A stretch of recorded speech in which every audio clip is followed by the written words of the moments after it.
Hello friends, I'm here today to share with you a kind of a guide to Devney Perry books. That looks awkward and I'm distracted by it, but that's the spot on my shelf where Devney Perry books normally sit. So like I said, this is going to be a guide to Devney's books. I have it kind of broken down by series. So as far as I could count, Devney Perry has published 38 books. I have 6 Devney Perry series and then 1 series under her Willa Nash pen name. So the first series is her Jameson Valley series, and this one is kind of a small town, a little bit of a mystery going on in them. There are 6 books in this series. The first one is the Coppersmith Farmhouse. This one is about Gigi and Jess. Gigi is a single mom who inherits this farmhouse from this older gentleman that she knew through her work. And when she gets to the farmhouse to live in it, Jess is the sheriff of the small town, and he is not happy that he thinks this single mom has like swindled this older man out of leaving his home to his family. Book 2 is the Clover Chapel, and this one is Emmeline and Nick. This one is kind of their second chance. I think it's been a while since I've read this one, but I want to say it was like 9 or 10 years previously. They had a one night get married in Vegas wedding and had quickly gotten it annulled and then end up back in Jameson Valley together. Book 3 is The Lucky Heart. This one is Felicity and Silas. This is also a second chance, but it's more of a kind of the first time was a missed opportunity. They did never actually get together, but this is their second chance at that. Book number 4 is The Outpost. This one is Sabrina and Beau. This one is a forced proximity. I believe Sabrina is a reporter, and she kind of has to go on the run from, I feel like she was a reporter, somebody that she had written about, so she went on the run, and then Beau, like, she's the friend of one of the other characters from the beginning books, and Beau, as the friend of the guy in that book, volunteers himself to like hide her away in his mountain cabin. The Bitterroot Inn is book 5. This is a single parent romance. This one is Maisie and Hunter. Book 6 is The Candle Palace. This one is Sarah and Milo, and this one is he's hurt and she is his nurse, so it's more caretaking vibes. I am going to go ahead and be honest, I don't own those books because that is my least favorite series. I think I've read all but The Candle Palace. I don't think I've read that one yet. But like I said, that one's my least favorite series. I felt like Devney was kind of like finding her writing style. She does kind of lean into that small town tad bit of mystery in a lot of her books and a lot of her series. But I think this one, like, I recommend it if you want to read those tropes, but yeah, it's not my favorite. The next series is her Lark Cove series. This is actually the first series that I read by her. So book 1 is Tattered. This is Thea and Logan. So this is kind of a second chance.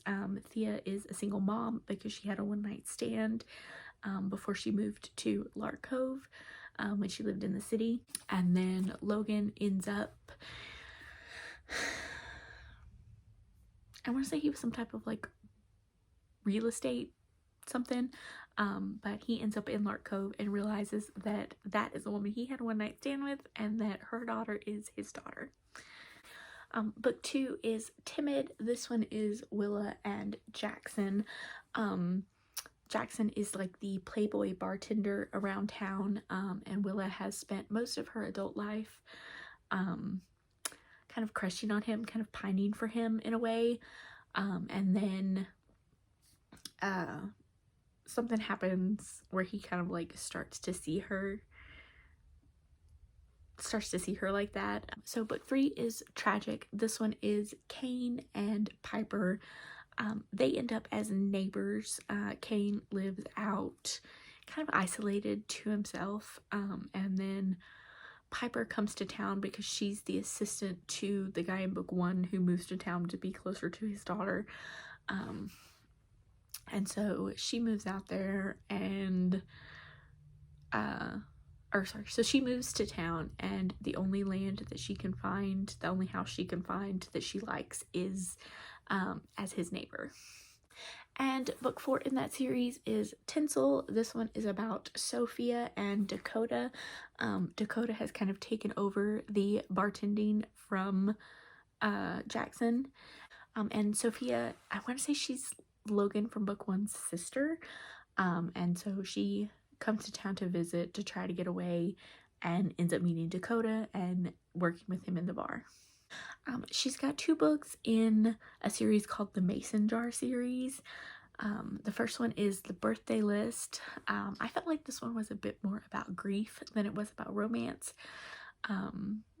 The main character's husband passes away at the very beginning, and then there's a time jump to I want to say 5 years later. She's trying to complete his bucket list that he had, and through like random weird circumstances, she meets the cop who came to her house to tell her that he had passed away, and the cop helps her complete the list. Like I said, I felt like this one was more of a grief book rather than a relationship book, but and then book 2 in that series is called Letters to Molly. This one is about the main character in that book's brother and his ex-wife. I wasn't really entirely sure if they were divorced or not. I have not read this one, but it's their second chance. Next, I'm going to talk about her Clifton Forge series. I only have the original covers with the other term on them, so I'm going to put up the new cover that you would see now if you look for it. So the first one is Steel King. So this one is about Bryce and Dash. Dash is the former president, or the president of a former motorcycle club. They've gone legit. They've stopped doing all of the illegal things that they were doing when his father was president. And Bryce is a reporter who she moves to town like without knowing anything about that. She moves to town for her job at the newspaper, and then starts kind of getting inklings of hearing about the motorcycle club and the illegal stuff, and so she starts trying to dig deeper to find out what's going on with all that. Book 2 is Riven Night.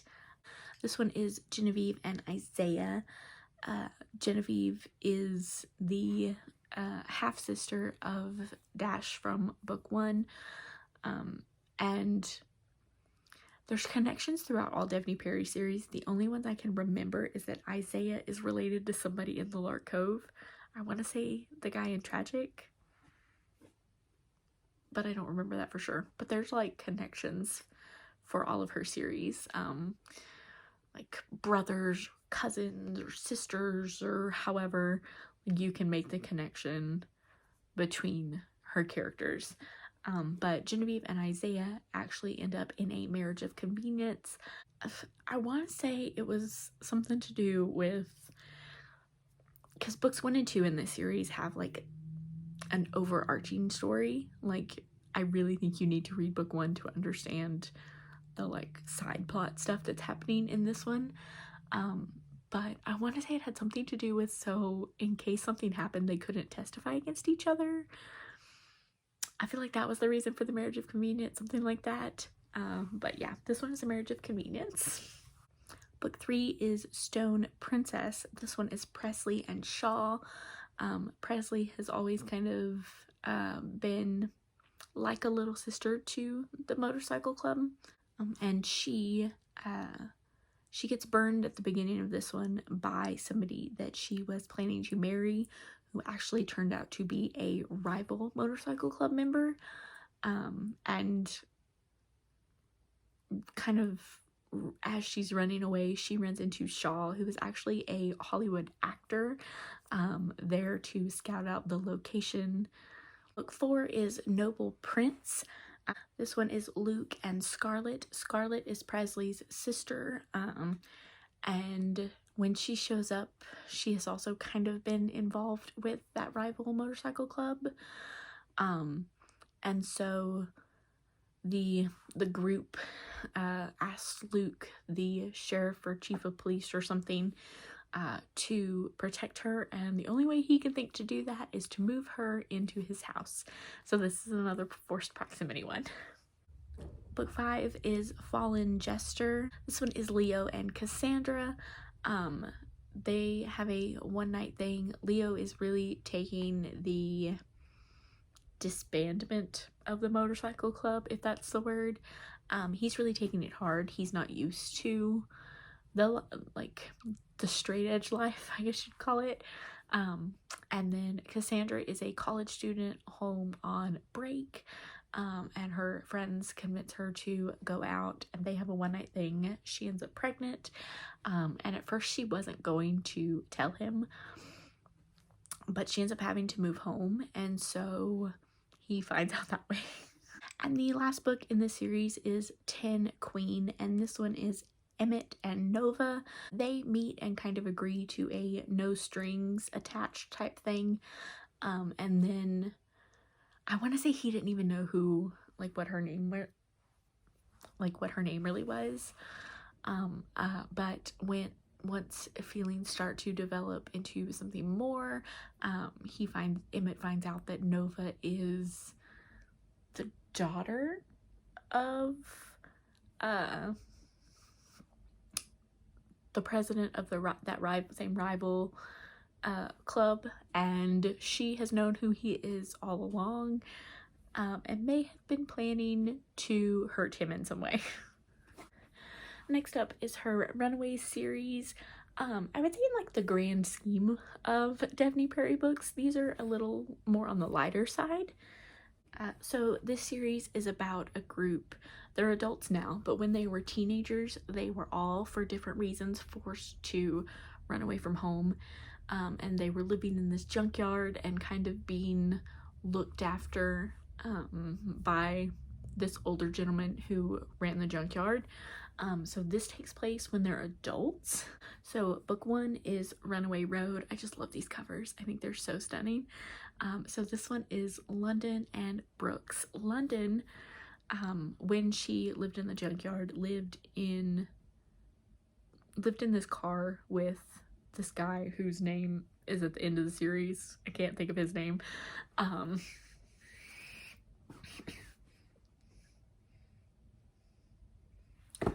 Carson is his name. So she lived in this car with him, and she as an adult found the car and had it fixed up. The only problem is they lived in California when they were younger, and she lives in Boston now.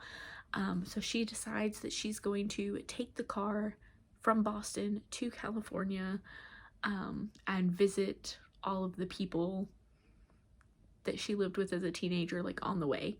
But on the way there, she has a flat tire and ends up meeting Brooks and deciding to stay in I think he was a single dad. I feel like that happened too. That's not on the back though. I feel like he was a single dad though. And she decides to stay in the small town with him. So then she calls her friend that lived in Boston, who also was one of the runaway teenagers, to come and get the car. To Wild Highway. Gemma takes the car to Montana. I forget where that other one was. I forget where it was. But Gemma comes and gets the car and takes it to Montana. So after they left California, she and another one of the runaways lived in Montana for a while with the Greer family. And Easton Greer, they always kind of had an antagonistic, picking on each other type relationship. And when Gemma returns as an adult, they kind of jump back into that. And when she gets ready to leave, Easton dares her to stay to see if they can have something real between them. Since Gemma is staying in Montana, the car's got to move on. In book 3, Quarter Miles, Catherine plans to take the car to the Oregon coast to the next person, and she has always, the reason she stayed in Montana after Gemma left was because she has always been in love with Cash Greer, of the family that they stayed with, and she's always been pining for him, and he's never seen her like that, or he's never given any indication that he sees her like that. So she plans to leave and head to Oregon and go by herself. And on the day that she leaves, he like jumps in her car and goes with her suddenly. And I loved this one.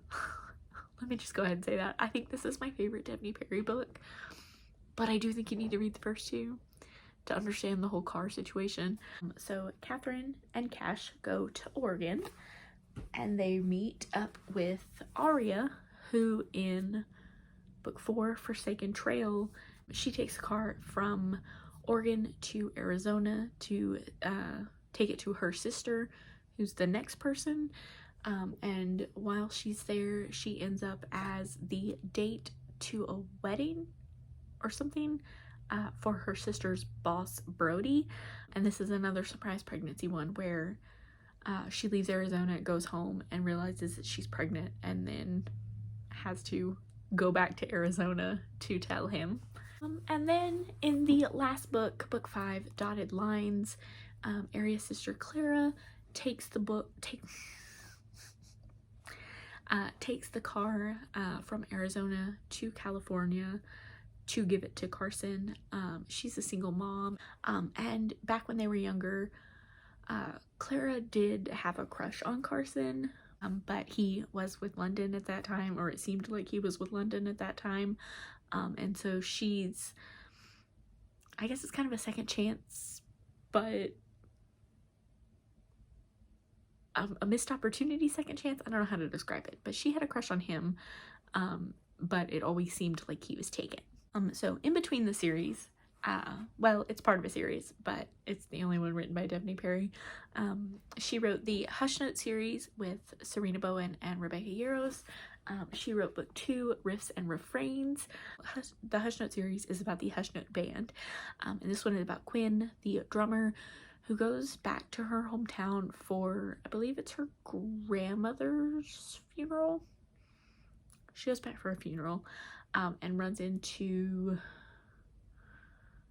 Graham, who was her high school boyfriend, who she left to go be in the band with, and he's a single dad now, so this is their second chance. The last series that she has under Devney Perry name is the Edens series. This one starts with a 0.5 novella, Christmas in Quincy. This one is about Cleo, who decides to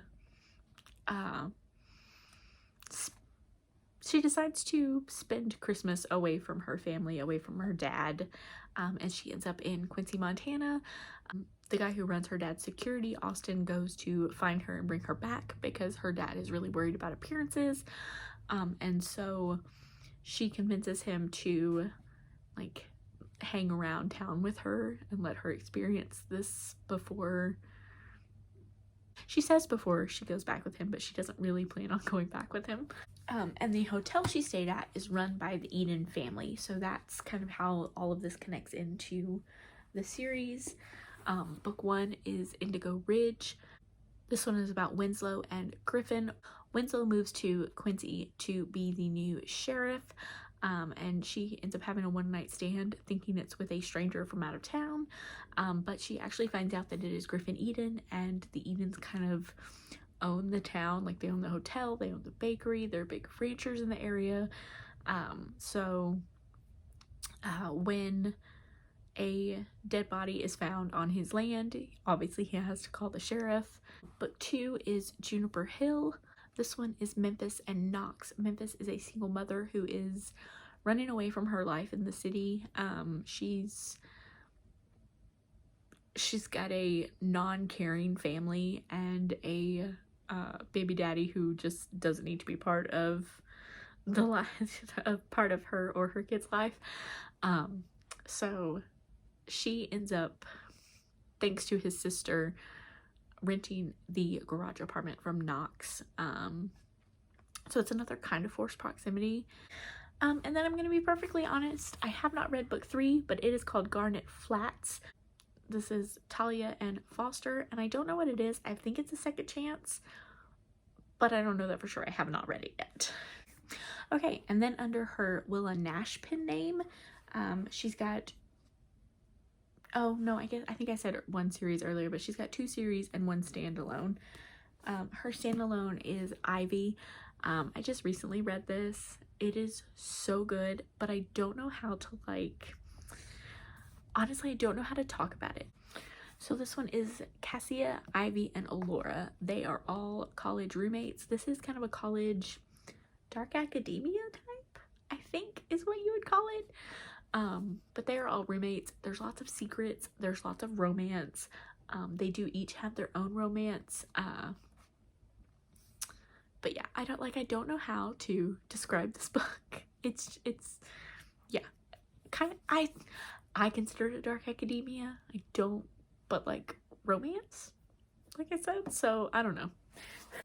She also has her Calamity Montana series. So this one is just another small town, tad bit of mystery element, romances. Book 1 is The Bribe. This one is Duke and Lucy. They meet and don't really, I think she gives him a fake name. And then she realizes, thanks to getting pulled over for speeding, that he is the sheriff in the new small town that she is going to be living in, because she is a famous country music singer and has kind of run away from the limelight due to a stalker situation. There's also a short novella called The Booty. This one is Lola and Aiden. They meet at a Wrangler butt contest and have a one-night stand, and then realize the next day or a couple of days later that Aiden is the lawyer for the man that her best friend is divorcing. And they kind of come up with a plan to get the couple back together, because neither of them think that either of that couple want to be divorced. Book 2 is The Bluff. This one is another marriage of convenience. This one is Everly and Reese. Reese is a single dad who is trying to get custody of his child, and they kind of had a fling, and Everly overhears him she overhears him saying that if he had a wife, maybe he could get custody of his daughter. But like he was joking, and then she like said they should do it. Book 3 is The Brazen. This one is Carrion and Pierce, and this one is Pierce has inherited all of the land, or Carrion had a deal. I don't know if it's the land necessarily, like a business partner type thing. And Pierce has inherited everything that was owned by that business partner. And so he comes to town to try to figure out what Kerrigan is doing with everything. And they end up getting snowed in. And then book 5 is The Bully. And this one is about Nellie and Cal. Nellie kind of considers Cal her like high school bully. And they both end up in Calamity at the same time, saying they're gonna move there, and the town's not big enough for both of them. And then there is also a rom-com series. I think it's a series. All of the covers are very similar. I don't know what the series is called though. The Naughty, the Nice, and the Nanny. Obviously a nanny romance. 3 Belles, 2 Beaux, and 1 Brother's Best Friend. Obviously a brother's best friend. And then A Partridge and a Pregnancy. Obviously a surprise pregnancy. So that is going to be my guide to Devney Perry books. This is the first one I've ever done like this. So if there's something you like to see more or less of in a guide to an author, please let me know down below. Thank you guys so much for watching. I hope you pick up a Devney Perry book, and I will see y'all next time.